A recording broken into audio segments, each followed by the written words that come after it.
warahmatullahi wabarakatuh. Alhamdulillahi rabbil alamin. Wassalatu wassalamu ala asyrafil mursalin Sayyidina wa habibina wa imamina Muhammad wa ala alihi wa sahbihi wa man da'a bida'watihi ila yaumiddin. Amma ba'd. Faya ibadallah, hamba-hamba Allah, saudara-saudaraku sekalian, umat Al-Quran yang semoga dimuliakan oleh Allah Subhanahu wa taala. Kajian kita pada malam hari ini yakni tafsir surat At-Takatsur. Kita alhamdulillah sudah diberikan kemudahan oleh Allah ya mengkaji tafsir Al-Quran yang dimulai dari surat-surat pendek, dan kali ini insyaallah kita bersama-sama ya menikmati hidangan Allah Subhanahu wa taala. Hidangan Allah itu adalah Al-Quran, dan kita sampai kepada surat At-Takatsur. Bapak Ibu sekalian, At-Takatsur ini adalah nama surat sekaligus tema besar surat ini. Jadi surat ini diberi nama At-Takatsur yang artinya ya, bermewah-mewahan atau berbanyak-banyakan, dari kata kasrah, takatsara yatakatsaru takatsuran. Saudaraku sekalian, surat ini menggedor hati orang-orang yang tidur, membangunkan orang-orang yang lelap, mengingatkan orang-orang yang lupa dikarenakan fitnah yang bernama kebanggaan dengan dunia yang menyenangkan. Maka ini obat bagi saya, bagi kita semua, obat bagi sebagian manusia, bukan sebagian, semuanya.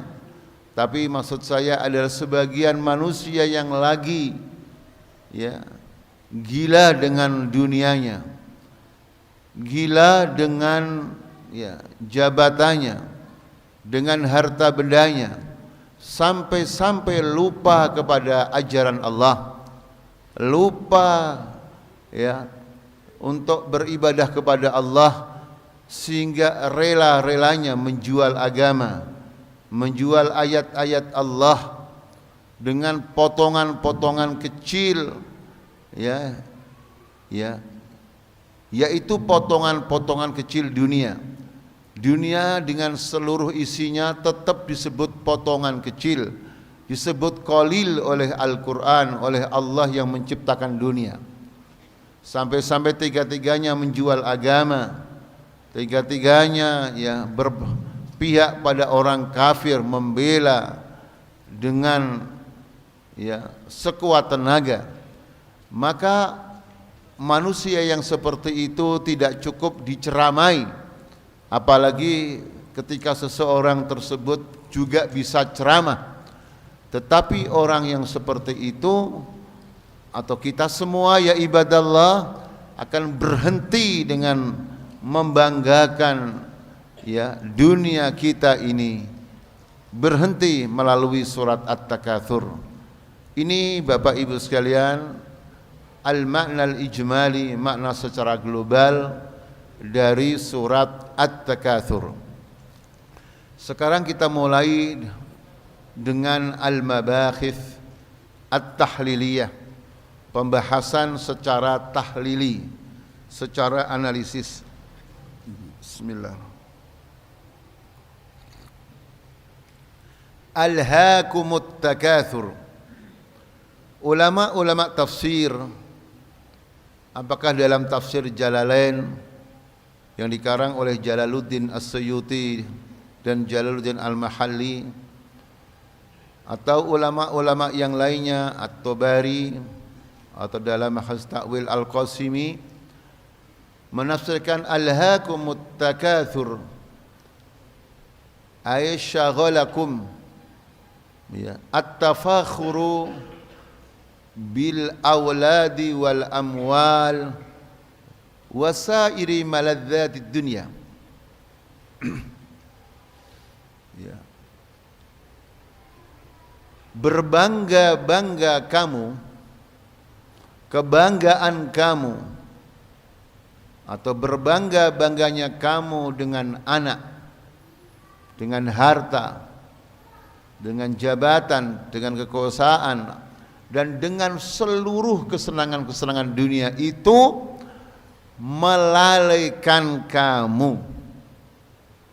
Melalaikan kamu dari apa? Dari beribadah kepada Allah, dari taat kepada Allah, dari sholat berjamaah, dari berdakwah, dari amar ma'ruf nahi mungkar, dari jihad, dari pembelaan terhadap Islam.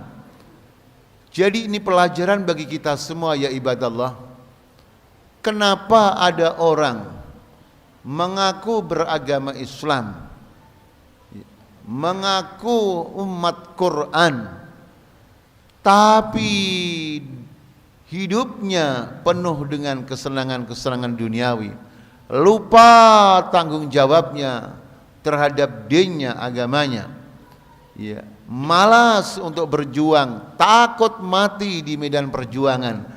Itu semuanya ya ibadallah sebabnya adalah at-tafakhur, yaitu berbangga-banggaan dengan dunia.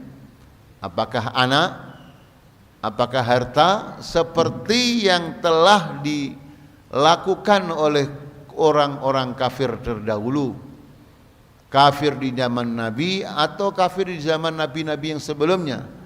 Ana aktsaruh ya minkum, saya lebih banyak daripada kalian.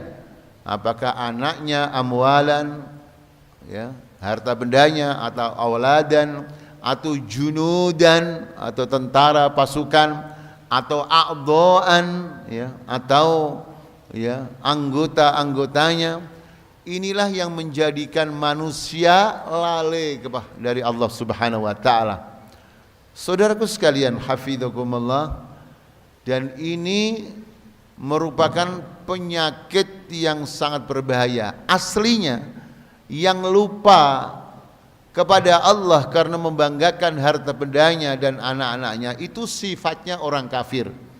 Itu aslinya.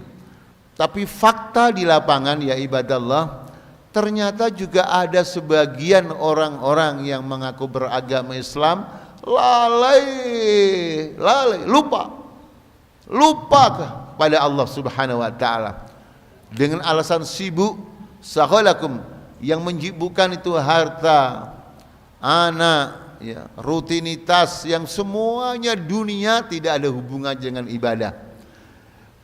Saudara sekalian, nah itu kalau menimpa umat Islam, hafizakumullah, menjadi virus yang sangat membahayakan dan akhirnya bisa mematikan umat Islam. Virus itulah yang disebut Nabi SAW bernama al-wahn. Al-wahnu, wawu, ha, dan nun, yaitu yang dijelaskan oleh Nabi SAW adalah hubbud dunya wa karahiyatul maut, cinta dunia atau gila dunia dan takut mati. Kenapa orang tidak berani berjihad? Takut mati ya ibadallah, ya, takut mati. Kenapa orang sibuk ngurusi harta bendanya, lupa Allah, lupa kewajibannya kepada Allah? Karena hubbud dunya. Makanya ini penyakit yang mematikan. Sampai umat Islam walaupun mayoritas kalah dengan yang minoritas. Jadi banyak mereka tapi dikerubutin oleh musuh-musuh Islam. Ya. Makanya sahabat bertanya, ya Rasulullah, hal min killah, kenapa umat Islam kok dikerubuti oleh musuh-musuh Islam sebagaimana orang makan, ya, mengelilingi nampan hidangan yang ada hidangan makanannya? Apakah kami sedikit? Nabi mengatakan, la bal antum kuthur, kamu banyak. Ya. Ini kan obat bagi saya, bagi kita semua yang ada di negara-negara yang disebut negara Islam, karena mayoritasnya beragama Islam, tapi di mana-mana dikerubuti orang kafir, dikerubuti umatnya, dikerubuti penguasanya, dikerubuti minyaknya, dikerubuti batu baranya, dikerubuti kekayaannya. Ini sudah terjadi karena penyakit al-wahn. Saudara sekalian hafizallah, sampai kapan manusia itu berhenti membanggakan anaknya, harta bendanya, kekayaannya? Hatta zurtumul maqabir. Sebagian ulama tafsir mengatakan hatta, takunu min ashabil kubur, sampai kamu menjadi penghuni kuburan, atau hatta dakhaltum al maqabir, sehingga kamu masuk ke liang kubur. Jadi ibadallah, al maqbaratu hiyal madrasah. Kuburan itu ternyata perguruan tinggi, madrasah, pesantren untuk menyetop manusia agar tidak gila kepada harta benda.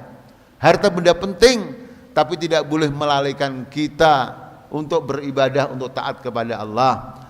Makanya di dalam Islam, kita disyariatkan untuk ziarah kubur, tapi dengan ziarah yang masyru'ah, ziarah yang diperbolehkan, yang diajarkan, yaitu dengan dua pelajaran. Pelajaran yang pertama, mendoakan ahli kubur minal muslimin wal muslimat.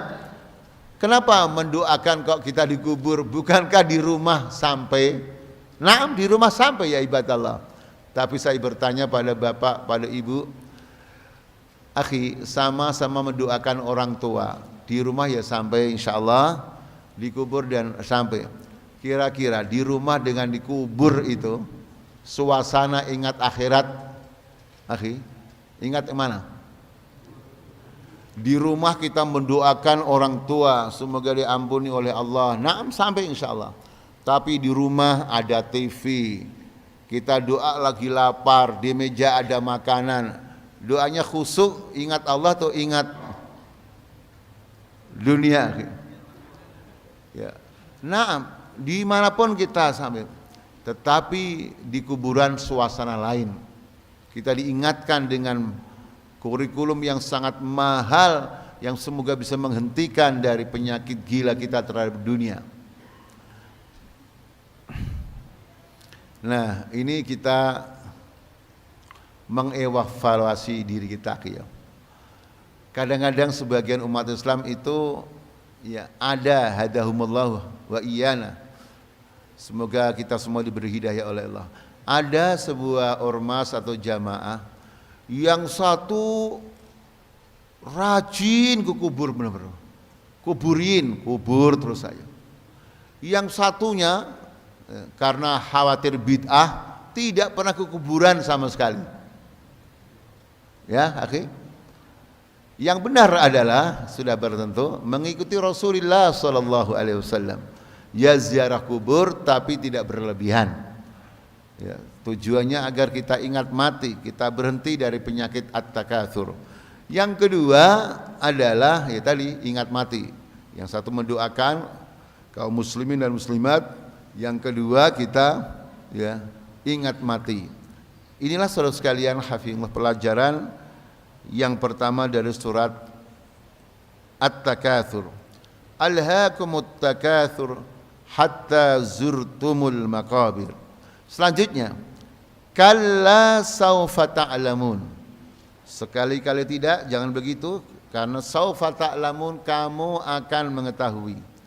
Bapak Ibu sekalian, ulama tafsir mengatakan kalau ada maf'ul bihi, kata penderita tidak disebut, itu adalah lil umum, atau likai tadhhaba kullu nafsin bima dhahabat, agar setiap diri, setiap manusia diberikan wacana, persepsi yang luas, tidak dibatasi oleh apapun. Walaupun kadang-kadang penerjemah atau ulama tafsir menerjemahkan kalla saufa ta'lamun, sekali tidak kamu akan mengetahui akibat buruk karena gara-gara kamu berbangga-bangga dengan harta benda. Itu sebagian tafsir, bukan satu-satunya tafsir. Tapi aslinya Bapak Ibu sekalian, karena ta'lamun alima itu fi'il muta'addi membutuhkan maf'ul, maka ketika maf'ul bih tidak disebut atau ketika al-jar wal majrur tidak disebut, itu umum sehingga lebih menakutkan. Akhi, maaf saja, kita dulu waktu kecil orang tua kita varian kalau didik anak. Ada kalau anaknya nakal cukup dikedipin. Anak yang soleh dikedipin orang tua tahu. Wah, nggak boleh itu. Tapi ada sebagian anak makhluk seperti ifrit, dikedipin, bapaknya ngedipin, anaknya malah balas melotot. Kayak ifrit, loncat sana loncat sini. Maka anak seperti itu tidak cukup bilang anak soleh, wong tidak soleh kok soleh. Ya, maka ada yang ya dipukul yang tidak membahayakan. Makanya dalam tarbiyah Islamiyah ada wasilah yang namanya pukul, tapi memukul yang tidak membahayakan. Ya. Atau takut awas nanti. Ya syabab, kita kalau waktu kecil dulu dibilang awas nanti, dengan saya ciwel nanti, takut mana lagi kita jadi anak? Takut awas atau takut nanti saya sentil? Kalau disentil kan jelas, cuma sentil aja. Kalau awas, ini kan macam-macam. Termasuk enggak dikasih uang jajan. Ya. Termasuk nanti takut diapakin. Nah, ini dalam rangka membumikan aja, mengindonesiakan. Jadi, ketika Allah mengancam kalla saufa ta'lamun, ini sengaja maf'ul bihnya tidak disebutkan. Tujuannya agar orang yang berbangga-bangga dengan dunia sambil lupa beribadah kepada Allah takut akibatnya. Akibat itu bisa apa saja ya ibadallah. Kemudian thumma kalla saufa ta'lamun. Saudaraku sekalian, ungkapan ini ada tikrar, pengulangan. Wa tikraru fi hadhil ayah adalah ta'kidan. Pengulangan ayat ini mempunyai faedah mempertegas. Tsumma kalla saufa ta'lamun. Kemudian benar-benar, sekali-kali tidak kamu atau jangan begitu, kamu akan mengetahui. Jadi kamu akan mengetahui, diulang sampai 2 kali. Ya. Kemudian selanjutnya, kalla lau ta'lamuna ilmal yakin. Sekali-kali tidak, yani kalla itu adalah kalimatu zazrin wa rada'in. Artinya melarang. Lau ta'lamuna ilmal yakin. Ya. Kamu akan mengetahui ilmal yakin, ilmu yang yakin, ilmu yang pasti. Kamu akan benar-benar mengetahui dengan seyakin-yakinnya. Ibadallah, meningkat lagi ancamannya. Jadi ancaman itu akhi, ya, jangan langsung tinggi kemudian turun. Jadi ancaman itu semakin tinggi, semakin tinggi. Latarawunnal jahim. Ya, benar-benar sungguh kamu akan melihat neraka jahim. Ulama tafsir ya akhi, yang dimaksud melihat neraka jahim itu bukan sekedar melihat, masuk ke dalam neraka jahim. Ya, ya kalau cuma melihat saja, ya tidak menakutkan akhi. Tetapi masuk ke neraka jahim, tetapi diredaksikan dengan melihat. Artinya apa? Melihat saja sudah menakutkan, apalagi akhi. Ini cara Al-Quran ya, mengobati saya, kita semua dari kelalaian beribadah kepada Allah, dikarenakan ya manusia membanggakan harta bendanya, anaknya, pangkatnya dan lain sebagainya. Setelah itu, thumma, kemudian, latarawunnaha ainal yakin. Kemudian kamu sungguh benar-benar akan melihat neraka jahim ainal yakin, dengan mata kamu sendiri. Jadi kalau kita jujur benar-benar muslim, taubat kita, berhenti kita, ya, tidak akan berani kita hafizakumullah lalai dari ibadah kepada Allah, karena mata kita sendiri akan melihatnya. Jangan sampai ada orang masih mengaku beragama Islam, kemudian mencibir, meragukan, bahkan mungkin mentertawakan. Mereka itu kok selalu bicara hari akhirat neraka. Memang mereka sudah pernah ke sono.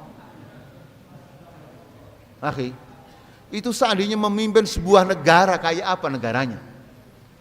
Orang berani lawan Gusti Allah. Akhi, orang seperti itu aman lagi sekarang atau dapat tuntutan? Aman enggak? Tapi dari adab Allah aman enggak, Ki? A'udzubillah min dzalik. Ayat ini kita baca, Ki. Tsumma latarawunnaha ainal yakin. Kemudian kamu benar-benar akan melihat neraka jahim dengan mata kamu sendiri.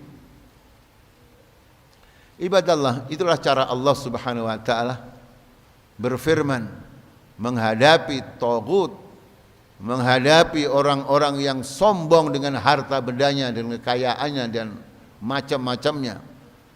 Memang ternyata saudara sekalian, manusia sejahat apapun nanti suatu saat akan sadar.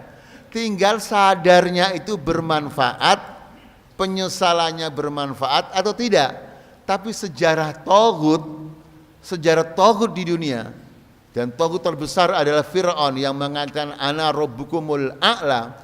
Begitu ditenggelamkan oleh Allah di lautan, sudah mau meninggal dunia, terputus semua. Tidak ada kekuatan yang bisa diandalkan, tidak ada tentara yang bisa menolong, ya, tidak ada kekayaan yang bisa membantunya. Apa terakhirnya dalam surat Yunus diterangkan oleh Allah? Wa ana minal muslimin, dan saya termasuk orang-orang Islam. Hatta idza adrakahul gharqu qala aman, ya, annahu la ilaha illa alladzi amanat bihi banu Israil wa ana minal muslimin. Makanya ulama mengatakan manusia semuanya, akhi, semua manusia itu yang sejahat apapun, kalau sudah tidak ada yang dibanggakan, nggak ada yang diandalkan, takatsur, tidak ada kecuali fitrahnya muncul lagi. Fitrah manusia ingat kepada Allah.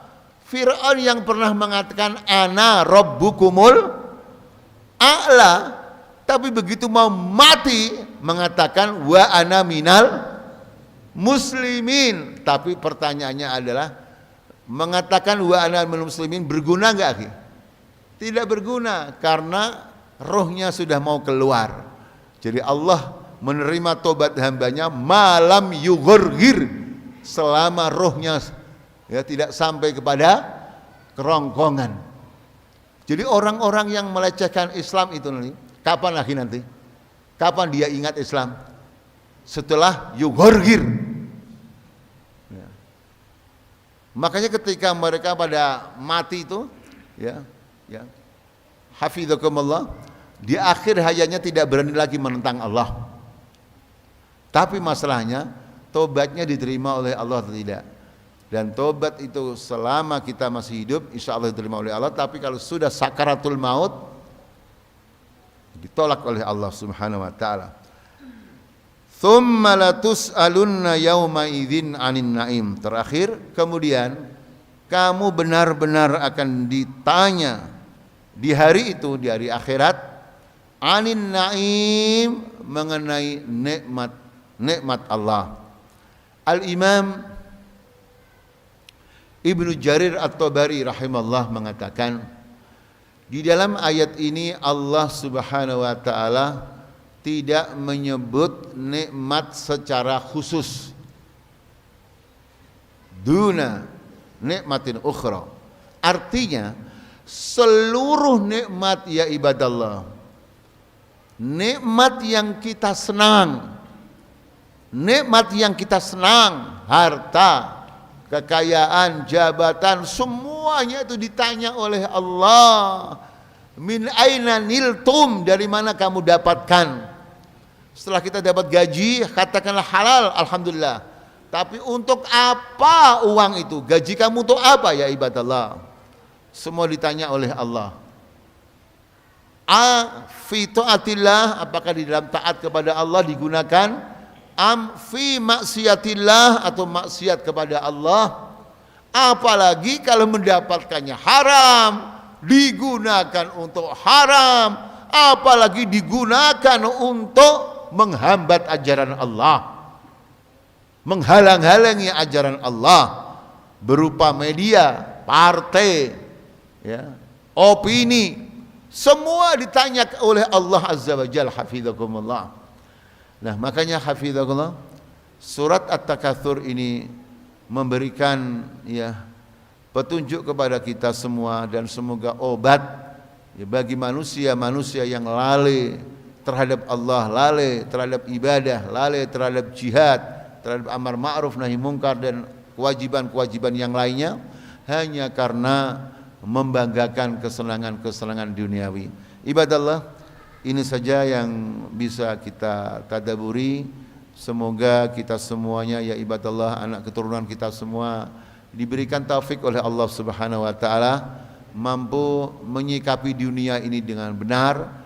Dunia adalah ya wasilah, sarana kehidupan untuk menuju akhirat kita. Tidak boleh dunia dijadikan ya tujuan yang menjadikan kita lupa kepada Allah, lupa beribadah kepada Allah Subhanahu wa taala. Wallahu a'lam bissawab. Aqulu qauli hadza wa astaghfiru innahu wal ghafurur rahim. Assalamualaikum warahmatullahi wabarakatuh.